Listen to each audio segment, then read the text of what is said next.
Hello, beautiful people, and welcome. Hi. Wait. Damn it, the RuneScape is... Hello, beautiful people, and welcome. Hi to the 3.6 Genshin Impact Meta Roundup. This is the first time we're attempting this intro. 100% true and real. anyways, before we get into like the specifics of the meta roundup, we can start by just taking a look at what the current abyss looks like. The Weenut is gone, but what he was replaced with isn't necessarily fun in games. So, Chamber 3 is kind of a joke. It's not like that easy or anything, but compared to the kind of DPS checks that you had with Weenut, like this is really easy. Chamber 2 has some like bullshit that we'll talk about later, but it's overall not that bad. The biggest, I guess, challenge in this abyss is Chamber 1. First half has 2 waves, second half has 3 waves, so that's a total of 5 waves. Over those 5 waves, 2 of them are 2 consecrated beasts, and while the like total like DPS that you need isn't that insanely high, because the beasts move so much and it's really hard to keep them together, practically the amount of DPS that you'll need is actually like really high. Like this Chamber 1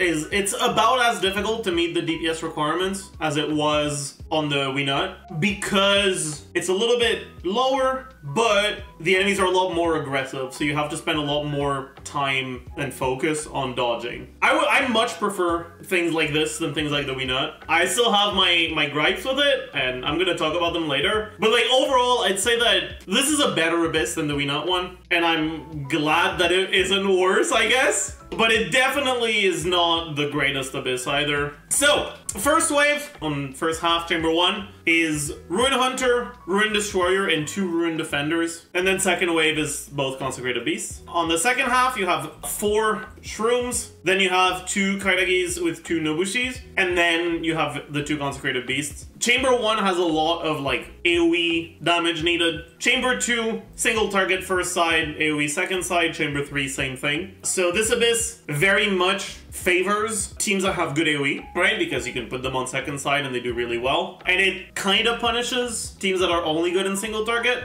by putting an AoE chamber on what's arguably the hardest of the 3 chambers on both sides. On top of that, on the chambers after that, the single target stuff is more restrictive because it's enemies where you don't necessarily need, but where it's very, very helpful to have certain things. So against the Drake, it's really, really helpful to have a bow user, so you can bring him down. Against Simon, it's pretty helpful to have Electro, or even better, Quicken, to like interrupt his invisibility phase earlier. But yeah, all in all, this is exactly the kind of abyss that you'd expect when Nilou's on banner. AoE teams will flourish, they'll feel really nice, and generally that's actually a nice thing, because a lot of cool interactions can kind of struggle to keep up with high single target DPS checks, but have good ways of dealing AoE damage. Generally, like AoE chambers allow for more cool different teams, more archetypes that I personally find enjoyable, so that's cool. Let's start with, I guess, the biggest winner from this abyss, or the biggest winners from this abyss, which is the Nilou teams. This is very much a Nilou abyss. Specifically, second side is really, really good for Nilou. The Consecrated Beasts are pretty mobile, and they do ungroup themselves, but they ungroup themselves for basically every team, and they spend a reasonable amount of time close enough together that Nilou Bountiful Blooms can hit both, and basically everything else is very groupable. We'll cover strategies to group the enemies in a little bit, but all in all, like Nilou teams, probably the biggest winners from this abyss. Do keep in mind, if you don't have Nilou, when you see people having a lot of success with Nilou in this abyss, keep in mind that the abyss is basically designed to sell her, so have that in the back of your mind. But yeah, like overall, very good abyss for Nilou. Non-Nilou Bloom teams and like Fridge teams are also going to be fine this abyss, because I mean, it's a Nilou abyss, so obviously any Bloom stuff will be fine, but as usual, there's just no real reason to ever play that over a Burgeon team. Speaking of which, the Burgeon teams are actually very solid this abyss. Personally, the first time I cleared abyss, I did it with the infamous Thundering Furry team, and I think overall it's one of the best feeling teams this abyss. But the point being, curry teams this abyss are also going to do really well. I really Hyperbloom is a little interesting, this Abyss. It obviously is always just gonna be good, but because the second side is so AoE focused, I think it's very reasonable to just not play Hyperbloom with this Abyss, to play some form of either Nilou or Burgeon weird hybrid bullshit stuff on the second side, and a non-Dendro team on the first side. But obviously, Hyperbloom is still very, very good. Other than that, what do we have? We have Mono Pyro. Mono Pyro also very good this Abyss. It's the kind of team that just does well both in AoE and single target. So you can play Mono Pyro second side. Doesn't feel great on first side because of Aeon Blight if you don't have an archer, and Simon just in general. But also doesn't feel that bad. Aggravate,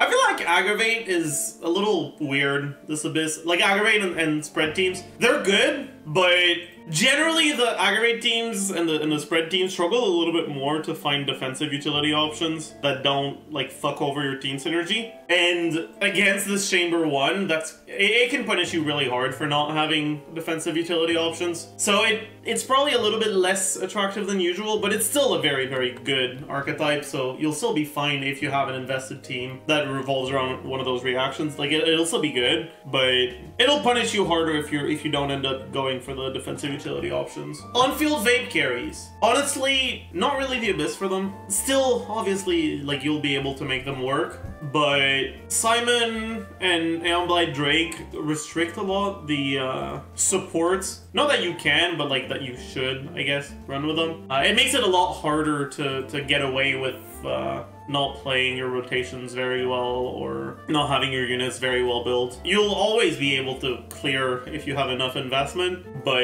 you're probably going to struggle a little bit more in this Abyss than you would in others. Freeze, this Abyss a little weird. So because chambers 2 and 3 are a little bit easier, then there's more of an argument to just focusing on Chamber 1 and then running it back like after you've cleared Chamber 1 with other teams. And because the enemies are so aggressive and so hard to keep grouped, then that's actually kind of good for Freeze. I think that Freeze is a really good way for people that are struggling to get their last star because of Chamber 1. Just try Freeze in one of the sides on Chamber 1 and it might help you get that. Mono Hydro, this Abyss, I mean, kind of the same as usual. It works, but why play Mono Hydro when you could play a Taser team instead? Hypers. Xiao. Let's start with Xiao. Xiao on the first side, this Abyss is like really cringe because the Rune Hunter starts flying if you jump, so you can't really jump. But if you play him on second side, Xiao actually feels pretty good. This is a pretty solid Abyss for Xiao. Raiden, like Raiden Hyper, feels pretty good on both sides. And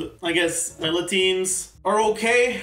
They're fine. Ito teams like Mono Geo, also kind of fine. Not really any better or worse than usual. Air Fryer, I mean, it can work on this, but it's not ideal. Taser teams, overall, very solid this Abyss. Taser has a lot of ways that it can slot in defensive utility. Even if you don't have an actual dedicated healer, a lot of Taser teams run either Beto or Xiao or both, and damage reduction just helps a lot this Abyss. It makes things feel a lot more comfortable. All in all, Taser is pretty solid. And then it like goes to a lot of the weird Dendro archetype bullshit. I mean, I've already talked about Curry. You've got other Burgeon sub-archetypes like Saute, which is Burgeon with an animal unit, which feels fine, but not insane. Oven and Hyper Fridge, I would say, are actually really good this Abyss because you're combining the brokenness of Dendro with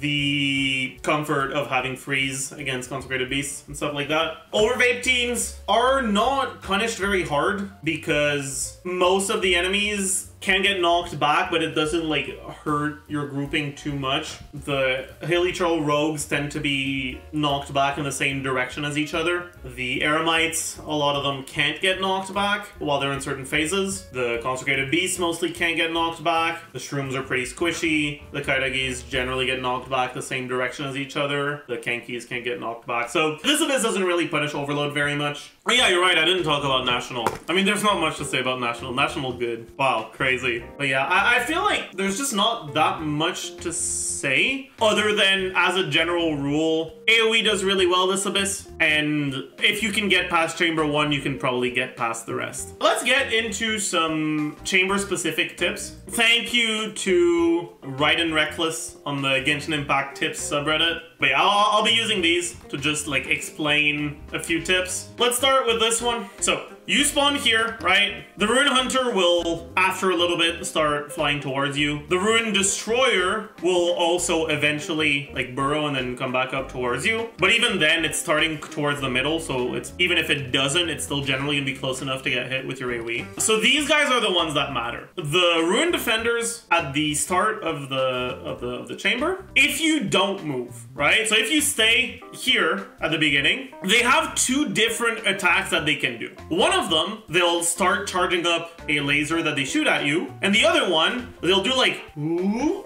and then they'll jump. It's like they're springing themselves up and then jumping. You want at least one of them to do that attack. What I would recommend doing is you start the chamber and you wait and you just look at them. And if the right one does that attack, then you run towards the left one and then he will jump to you and this guy will run to you and they're all grouped here. If the other one does that attack, then you run towards the right one, the left one will jump and they're all grouped here. If they both do it, you can just stay here and start attacking immediately. When you're getting to or close to having killed the first chamber, you can already start running towards here so that as soon as you kill the enemies, you're somewhere around here when they start. Immediately start attacking the Hydra one. The Hydra one has some attacks where it moves, but it's generally a little bit less mobile than the Dendro one. And more importantly, the attacks where it does move, a lot of them it moves away from you. Whereas the Dendro one, most of the attacks where it moves, it'll move towards you. So if you stick to the Hydra one, if you stay near the Hydra one, they're more likely to stay grouped. After that, when you get to the second chamber, depending on what kind of team you have, if you have a way to group them, you can do it immediately. If you don't, make sure you run here and immediately start attacking the Dendro one, because the Dendro one has an attack where, or like the first attack that it does is it'll start going up and then it'll shoot at you from afar and it will just be very, very cringe. Attack it before it starts flying. The other ones will eventually all move towards you and you can kill them. The next wave will spawn. You'll want to, as soon as possible, run towards one of these, start attacking them. These guys will very, very quickly group themselves up and they're more squishy. So you want to immediately start attacking the Kaidagis. Make sure that you're killing both of them at the same time. Otherwise, one of them is going to heal back up and that will be very cringe. And then finally, once it gets to the last chamber, it doesn't matter that much which one you attack because they both move a lot and generally move towards you. Main thing that I would recommend is focus a bit more on the Electro's attacks than the Dendro ones, because as long as you're dodging all of the attacks of one of the enemies, you're very unlikely to die because they're not going to react on you. And the Electro one is generally a bit more annoying if it hits you because it pushes you a lot. Like a lot of its attacks push you forward a lot and they'll make you move, and if you have circular zones where you need to stay like Bennett Burst and stuff like that, he'll push you out of them and it'll just not feel good. So keep an eye out for his attacks and focus on dodging them. Next up, I mean the first one is only one enemy, just knock it down and start hitting it. But after that, on wave one of the second half, as soon as you spawn in, as soon as you click on the key, run as fast as possible around here. What that's gonna do is it's gonna make this enemy start walking towards him, and this enemy has a 50-50 chance to either also walk towards him or do a range attack and then walk towards him on the next one. But you're guaranteed that at least this one and this one will both end up in this place and in this spot, and you can kill and you can be AoEing at least two of them, basically guaranteed. Once you've cleared this wave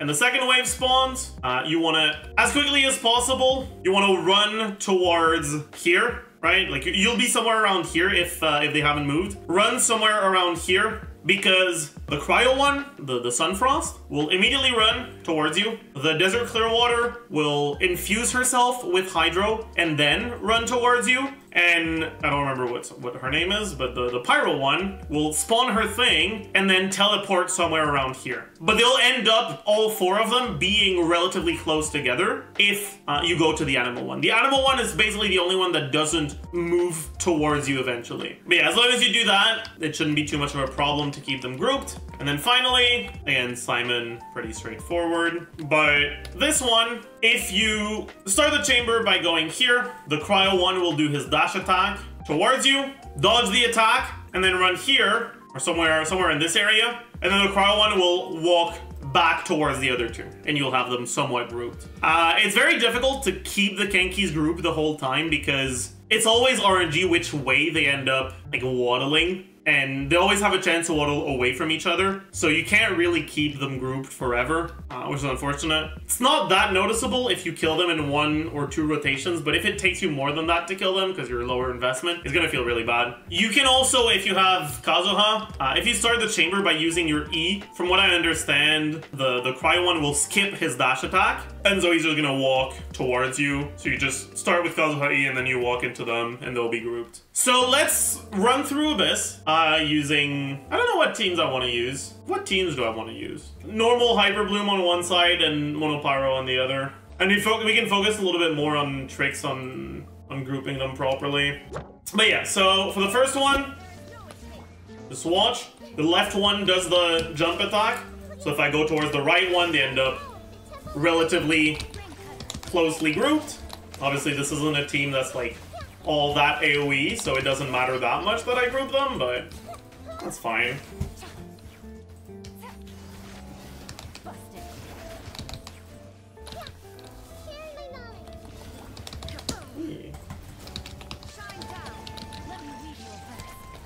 Be careful for that specific attack. It does a lot of damage, especially if you're standing inside Bennett Burst and it vapes you.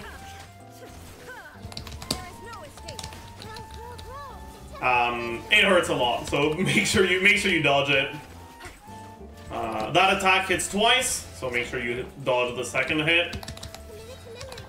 And yeah, as long as you do that, they're really not that big of a deal. You know what? I'll show what happens if you don't have a grouping and you don't target the right one instantly, right? So if I don't have grouping and I don't target the right one, he goes up in the air, and once he's there, you're kind of just like looking at him. But yeah, you end up losing out on a lot of potential DPS if you don't have a way to group or cancel him. If you hit these guys with Pyro, their attack patterns change a little bit and are generally a little bit less annoying, but they're still a pain in the ass, so.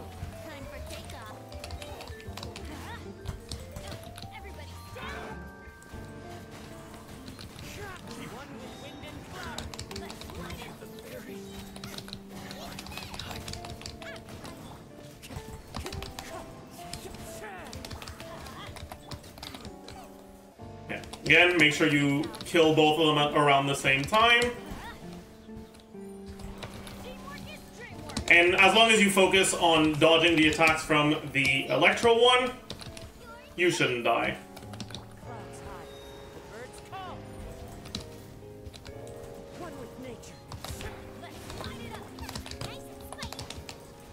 Obviously, it's possible that the Dendro one attacks you, and then because you focus too much on dodging the Electro one, you get hit by it, and then because you got hit by it, sorry, I want to make sure I try to finish with a little bit of energy, but I don't think that's gonna happen, so I'll just... Oh shit, am I gonna... What was I saying? I forgot. Difficult to talk and play at the same time. Right. It's possible that like the Dendro one hits you, and because you're focusing on the Electro one, you get hit by the Dendro one, and then because you got hit, you can't dodge the Electro one. Might happen. Sacrifice you gotta make sometimes, but yeah. For this one, obviously, if you have an archer, it helps a lot because you can just shoot down both wings, and then he just comes down, and he's a lot easier to hit.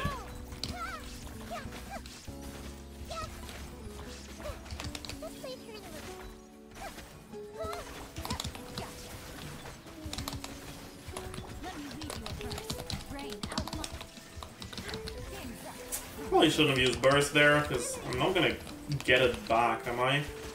Yeah. Oh well. For this one, right, if you run here at the beginning,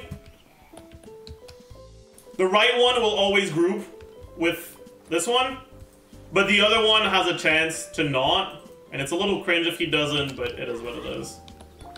Anyways, now that that's explained, I'll just use my Venti burst, because... yeah.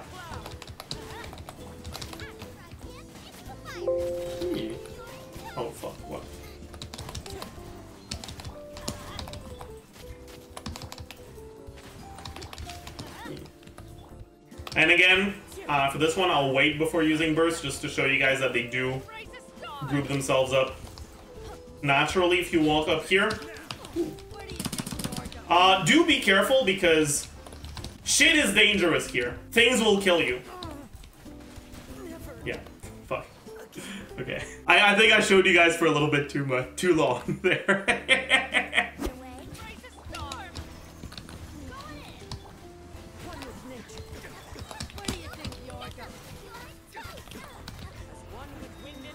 Hey, camera was a little questionable there, huh?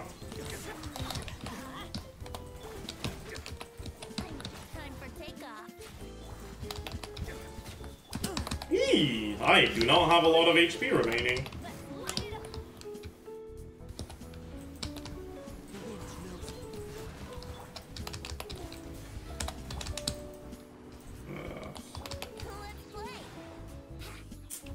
I'm cringing a little here.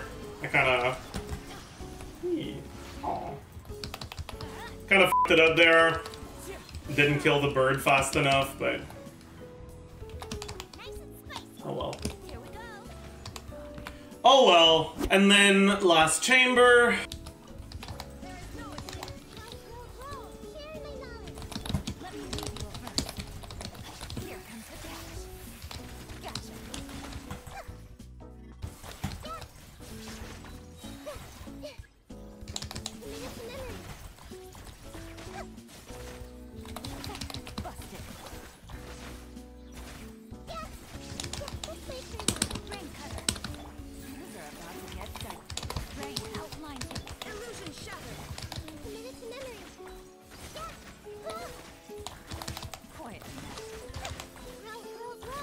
So apparently if you start with this...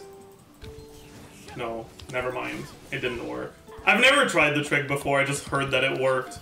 But apparently that's not how you do it or something. Eee.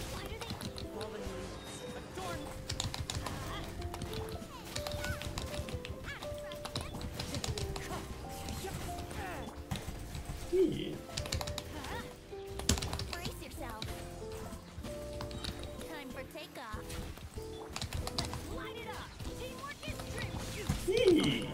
Almost died there. That would not have looked good for the video, would it? Shit, I'm dead. It's fine. This one doesn't look bad for the video because I died, but I still got them. It's fine. I'm actually down to do a second clear with different teams. Yeah, we could play Hu Tao first side and Xiao second side. Yeah, so again, here. Wait.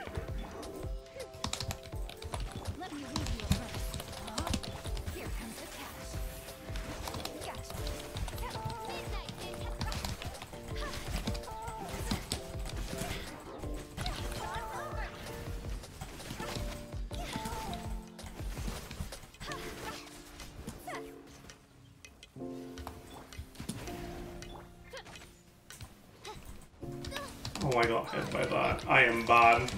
I am bad at the video game.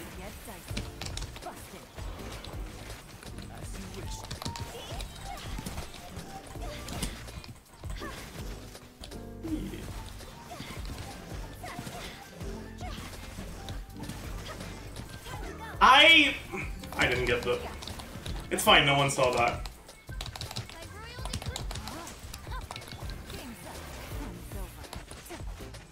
Okay, I would appreciate, chat, if you pretended like you didn't see anything that just happened. Okay? I would be quite thankful if you could do that. Okay. Yeah, this one... we have grouping, so we don't actually need to go and focus the one on the right instantly. Lament! True. Oops. He's a little far.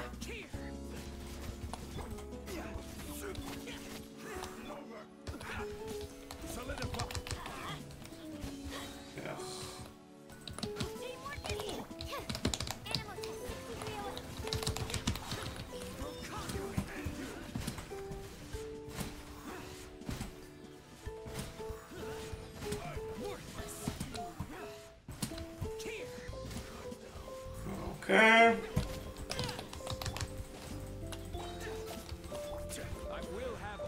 Let's use it just for iframes while they're doing their annoying attacks. Focus on the Electro one, because the other one is going to come anyways. And just try not to get hit too much. And we'll be fine. A little hard to see what's going on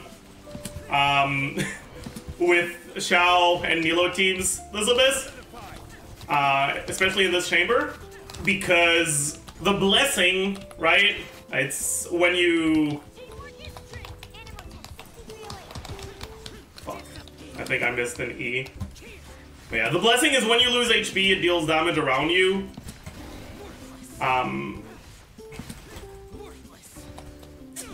But the animation for it is this thing that you're seeing right now. And visually, it's very overwhelming. So when you combine that with the attacks of two enemies, it's really hard to see what's happening. I don't know if there's a setting that just turns it off. I do know that back when I played on lower settings on the old laptop, I did not experience problems like that, so I assume that if you're playing on lower settings, it's less of a problem. Usually, this kind of stuff is less bothersome on lower settings, but it's really not the end of the world. I finished without my burst there, because Chamber 1, like I said, generally the hardest one. So even if I start the next chamber without burst, I should be fine, just because it's so much easier, basically. Fischl, in general, this Abyss does really well, because she's both an Electro user for Simon, and a bow user for the Drake.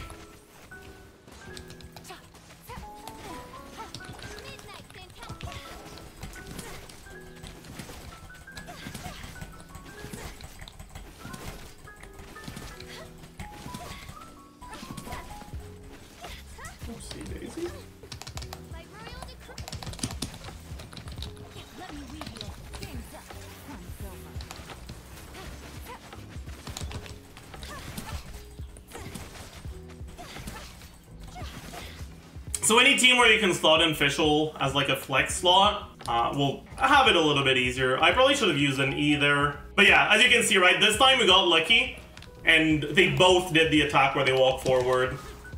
I'm fairly sure that it's just RNG, how many of them do it. I think I didn't, yeah, I didn't get my pre-funnel there. I fucked up here though. I did not push them all towards the same direction. So that was pretty bad. Yeah, that was very bad, but we'll be fine. Alright, this chamber, again, right, a lot easier than the first one.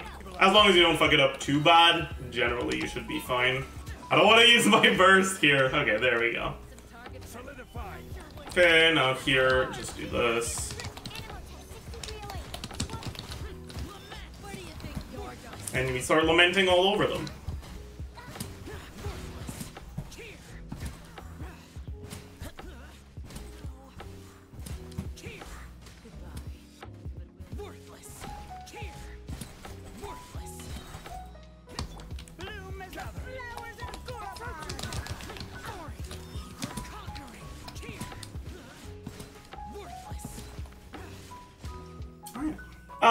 One useful thing to know is that on the last chamber against the Kenkys, they generate a lot of energy, right? So usually when enemies are brought below certain HP thresholds, they drop clear particles on the ground, right? And for example, a small slime, when you get it to 60%, it will drop one particle of whatever element it is. So a hydro slime, when you get it at 60%, it will drop one hydro particle. And when you kill it, it will drop an additional hydro particle. All enemies have specific thresholds at which they drop particles. Some of them drop a lot less. So for example, the small fungi, they only drop a particle when you kill them. But some of them drop a lot more. And Kenky drops orbs rather than particle. Orbs basically are big particles. Orbs are worth 3 particles, basically. So it's the equivalent of 3 particles at 75%, at 50%, and at 25%. And every single one of them does it when it's triple Kenky. Which means that you get a lot of energy from the enemy drops, like from the enemy HP particles. Which means that even if you don't start with your burst, as long as you... Because usually, right... A lot of characters, like Xiao for example, you pre-funnel your E's so that you get your energy for your second burst, right? So So you start with your burst active, you do EEQ, and you're gonna catch the particles from your two E's after you've used your burst, and it's gonna help your energy for your next burst. Well, even if you can't do that because you don't start with your burst on the chamber, on the last chamber of this abyss, it really doesn't matter, because as long as you do a decent amount of damage to the kenkys, the HP particles will make up for any energy that you didn't get.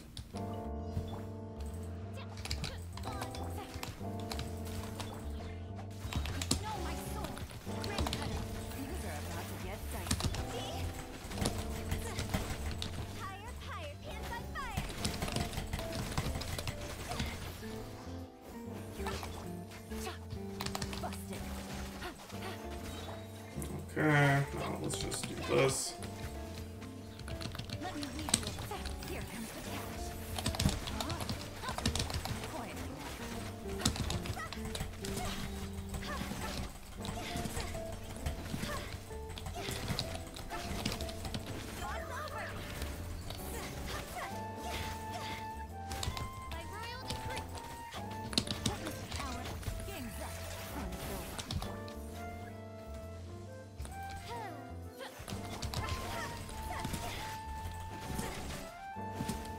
Okay. But yeah, this is the strategy that I usually use. Go here.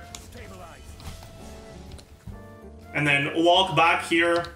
So the cryo one walks towards his friends. And then they're grouped.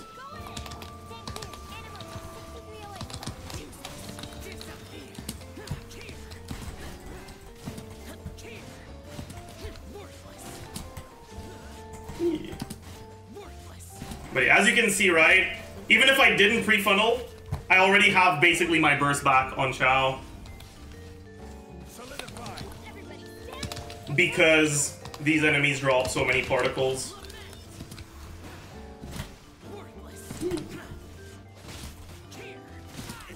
Oh my.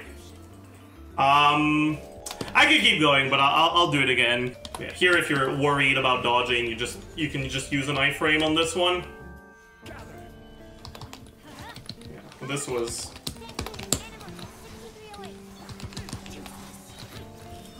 pretty bad in terms of grouping. Yeah.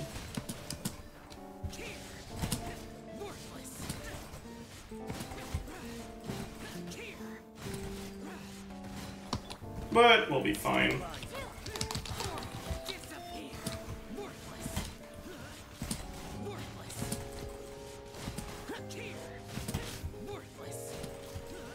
This time, no problems.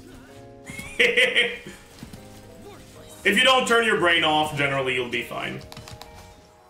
But yeah, so that basically does it when it comes to the 3.6 meta roundup. The strong teams are still strong, the bad teams are still bad, and AoE is king / queen. This abyss is just so much less painful than the We Not one, but it's definitely not a walk in the park if you're not used to the Consecrated Beasts RNG. So yeah, good luck figuring out your best strategies with what you have available to you, and I'll see you in the next one. Bye, YouTube.